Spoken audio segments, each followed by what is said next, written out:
Today, I'm answering a question from a viewer that I know many of you are probably struggling with. A middle school assistant principal wrote in asking about organizing the rest of her office after getting her desk sorted using tips from my book. Sound familiar? Let's tackle those overflowing bookshelves and packed filing cabinets once and for all. Hi, this is Frank Buck, and this is the place to be if you want to get organized and make it look easy. Here's the truth nobody talks about. Most of what's on your shelves and in your files is just taking up space. I once helped an assistant principal in New York City completely empty her bookcase, and she was more organized afterwards, not less. More on that one shortly.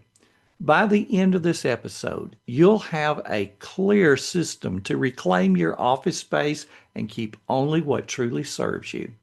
Step one is what I call the earning its keep rule. Every item in your office needs to justify its existence. Ask yourself, is this here for a reason, or is it here just because it's always been here? And secondly, have I used this in at least the past year? Let me give you some real examples that I see constantly. That textbook that someone found in the hallway 4 years ago that was easier to just stick on the shelf than return to its proper place. Or the board policy manual from 2004 that's been replaced 4 times since then. Or what about stacks of old professional development materials that you'll get to someday? Here's your new motto. If it's not paying rent, it gets evicted. Step two, know your legal requirements. Before you throw things away, understand what you must keep. For Alabama schools, there is a retention record document, and I'll link to it in the body of the blog post. Other school systems and other organizations, you probably also have a document that tells you how long you have to keep each type of record. And for tax related documents, I'll link to a page from the IRS website on what to keep and for how long. Here's a pro tip. Create destroy dates on storage boxes. Those parent notes for when Johnny's absent that you have to hang on to for, probably a year. Well, when the summer comes, put them in a box, label the box what it is, and put a destroy date on it. So on the front end, you'll have to know how long you have to keep things. Think about the current date, how long you have to keep it, and you've just come up with your destroy date. Then house those boxes wherever you house archive materials. Once a year, go through that area. The clearly labeled boxes are going to tell you what's eligible for destruction. Step three, the physical purge process. Here's your weekend game plan. Phase one is to empty everything. Block out some uninterrupted time. Weekends work best. You're going to make a bigger mess before it gets cleaned up. So you may find that the piles extend out into the hallway. So best to do this on a weekend when nobody else is around. Phase two, the three pile system. You have things to keep in the office.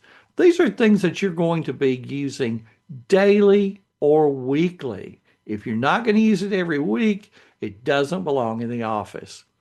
Things to store somewhere else, those things that you're going to reference occasionally. And then the third pile is those things to eliminate. Those are the things that you haven't used in a year, that you'll probably never use them again. And if you do need to get to them, you know where you can go for them. Phase three, the earn your spot reorganization. Only items that passed your earning its keep test get prime real estate back in your office.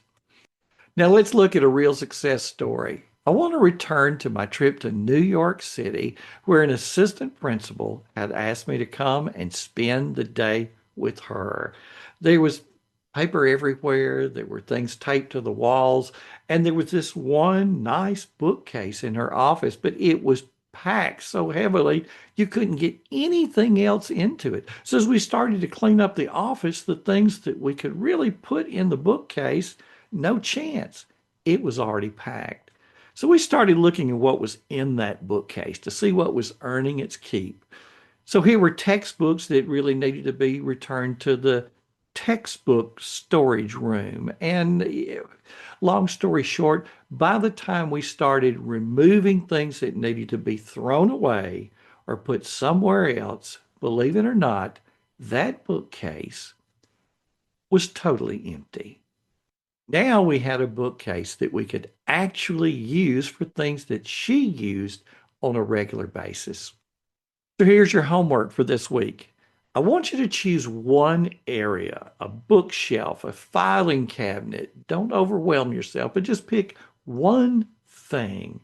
Schedule some uninterrupted time and apply the earning its keep rule to every single item there.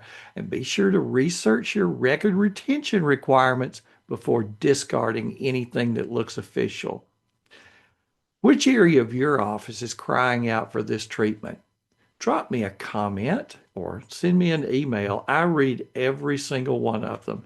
And if this has helped you, ask yourself who else would benefit from nuts and bolts strategies just like this.